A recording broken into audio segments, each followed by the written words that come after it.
Bonjour et bienvenue sur la plateforme coursenligne.com. Je m'appelle Moussa Fofana, je suis chef de division développement, innovation technologique et coopération à l'université Iba Der Thiam de Thiès. Je donne des cours dans certaines universités publiques du Sénégal comme à l'université Iba Der Thiam de Thiès, à l'université Gaston Berger de Saint-Louis, à l'université virtuelle du Sénégal et à l'université du Sine Saloum El Hadji Ibrahima Niass. Je donne des cours de développement web. Alors aujourd'hui, je vais vous présenter le cours débuter avec le framework Laravel PHP.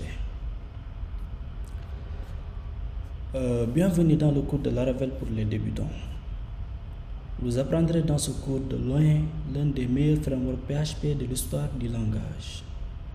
Grâce à des supports vidéo, documents, exercices pratiques et évaluations, laissez-vous plonger dans le monde de Laravel. Alors qu'est-ce qu'il vous faut pour pouvoir suivre ce cours?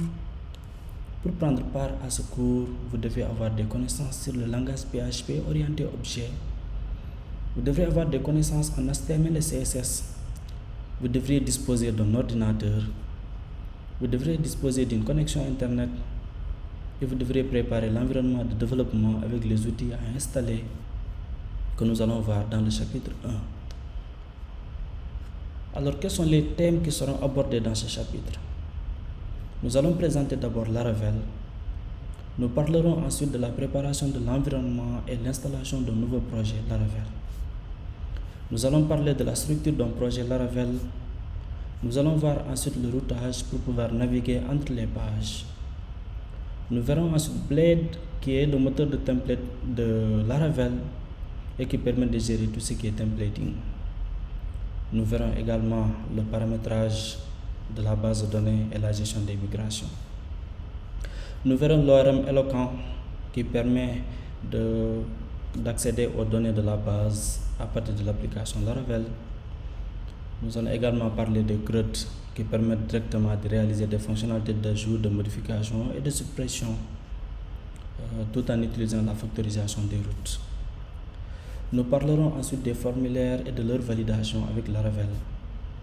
Et nous verrons également à l'occasion le téléversement des fichiers à partir de Laravel. Nous allons ensuite voir la gestion des emails, y compris son paramétrage. Nous allons également voir comment authentifier les utilisateurs à travers Laravel UI. Et nous finirons par parler de sécurité pour vous montrer comment est-ce qu'on peut sécuriser nos applications dans Laravel. Si vous n'avez pas encore fait de cours sur PHP orienté objet, alors je vous conseille de suivre la ressource Apprendre le PHP orienté objet que j'ai moi-même réalisé. Je vous conseille vivement de souscrire à ce cours et je vous dis à très bientôt. Merci.